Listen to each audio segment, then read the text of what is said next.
Oi, gente, eu me chamo Brenda Caetano e eu vou dar continuidade ao assunto de placas comerciais.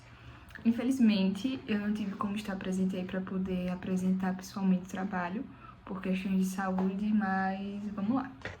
Bom, a gente tem as placas profissionais, que são placas destinadas a aplicações que existem uma alta confiabilidade, precisão e um desempenho constante. Tá, mas onde é que a gente vê essas placas trabalhando? A gente vê elas trabalhando em áreas como renderização e animação, simulações científicas e engenharia, visualização de dados e modelagem de 3D. Além disso, a gente tem as placas para data center e as placas de supercomputação.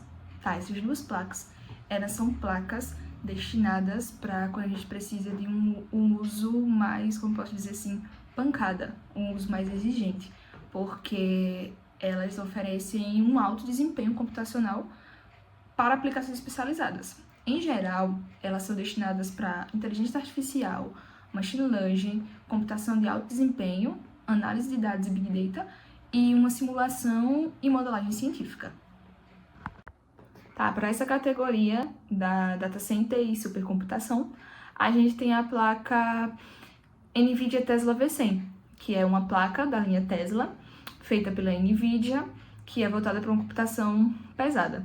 Aí ao lado vocês estão vendo alguns detalhes técnicos, que é uma arquitetura Volta, ela tem 5.120 núcleos, os mini processadores de NVIDIA, tem 640 núcleos de tensor, que são especiais para inteligência artificial, e 16 GB de memória. Por que ela é boa? Bom, ela simplesmente é um monstro para treinar redes neurais, como as que criam chatbots e reconhecem imagens. Ela já é superada por uns modelos mais novos, como a A100, e ela não tem um foco em gráficos tradicionais. Bom, a limitação dessa placa é que ela custa caro e ela não é para uso doméstico, né? Obviamente. A outra placa é da AMD, a AMD Instinct MI300.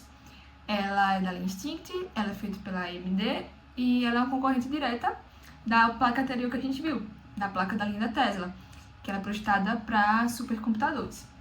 A gente tem os detalhes técnicos aí do lado, a arquitetura, a gente vê que ela tem milhares de núcleos, tem 141 GB de memória, que é até mais avançada. É a mais avançada, na verdade, até 2025. Tá, porque ela é boa, ela é feita para computação em uma larga escala, em supercomputadores, e elas simulam clima ou podem criar uma inteligência artificial gigante. Elas têm um software aberto, que é o ROCm, que é o diferente do seu DA, que é só da NVIDIA.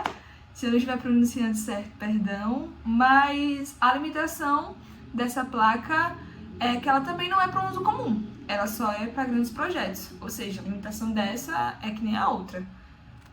Outra placa que a gente tem agora é a placa Intel Data Center GPU Max 1550, que ela é feita para inteligência artificial, para computação de alto desempenho e simulações precisas. Também na categoria de data center. Ela é incrível para cálculos pesados, mas o suporte ao software dela é limitado. E a infraestrutura, ela tem infraestrutura robusta, que torna ela cara e complexa. Existem os detalhes técnicos dela aí do lado. No próximo slide a gente tem as limitações, que apesar dela ter 128 GB de memória, ela exige uma infraestrutura robusta, novamente, 600 volts, ela tem um suporte limitado, enfim, o que já foi dito anteriormente. O preço dela é alto e a falta de saída de vídeos nativos complica, né, o uso dela e torna ela impraticável para a maioria das apresentações. Tá, a gente tem a próxima agora, que é a NVIDIA Quadro RTX A4000 e ela é uma GPU amplamente adotada em ambientes comerciais por sua certificação em softwares profissionais e confiabilidade. Tá, mas para que ela serve? Ela é usada no meio do design gráfico, edição de vídeos em 4K, 8K e uma renderização em tempo real. Ela tem detalhes técnicos, aí do lado são 16 GB de memória, ela tem 6.144 núcleos, ela tem um suporte Ray Tracing, ela tem uma RTX A4000 e ela é uma escolha equilibrada ali para trabalhos comerciais, como está escrito aí do lado. Ela brilha com drivers certificados como o Adobe e o Autodesk, que é usado no meio de algumas engenharias e muito usado na arquitetura. Ela também tem algumas limitações. Ela tem só 16 GB de memória e ela tem um desempenho fraco em FP64. E o custo dela é um custo elevado. E isso limita ela, em projetos grandes e precisos. E aí agora a gente tem a AMD Radeon Pro W7700, que ela é uma placa workstation, ou seja, é uma placa ideal se você busca um custo-benefício, Ela tem uma eficiência energética, ela tem um toque de modernidade. Tá, mas por que ela serve? Vamos logo no assunto aqui. Ela serve para visualizações 3D, ela serve para o CAD leve e edição de vídeo com foco em eficiência. Tecnicamente, tem 16 GB de RAM e 32 teraflops em FP32. Ela usa a arquitetura RDNA3 e ela consome cerca de 150 watts. Ela é ótima, de novo, em um custo-benefício. Porém, ela tem um menor suporte a softwares. Ela tem Ray Tracing. Ela não iguala, ao da NVIDIA, sabe? Mas ela é perfeita para quem quer uma potência acessível. Resumindo, as limitações dela são memória limitada, o ecossistema de drivers menos maduro, o desempenho e retracing e o menor reconhecimento da marca. Para poder finalizar aqui, a gente tem a comparação e a aplicação.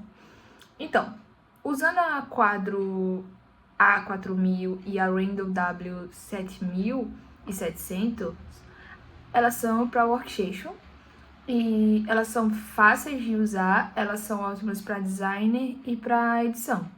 Porém, elas têm uma memória limitada. Já a Tesla V100 e a Instinct M3000 e a da Intel Max 1500, elas são para data center, ou seja, potência mais bruta para IA em um HPC, uma High Performance Computer. São mais caras, obviamente, pelo que traz, e são complexas. Tudo isso vai depender da escolha do seu trabalho. Bom, no resumo simples, a Quadro A4000 e a Radeon W7700, elas mandam bem no trabalho do dia a dia. E a Tesla V100, a Instinct M3000, a Max 1500, elas levam a computação a outro nível. E isso, é o que a gente estuda para poder nominar o futuro da tecnologia. E é isso, galera. Valeu!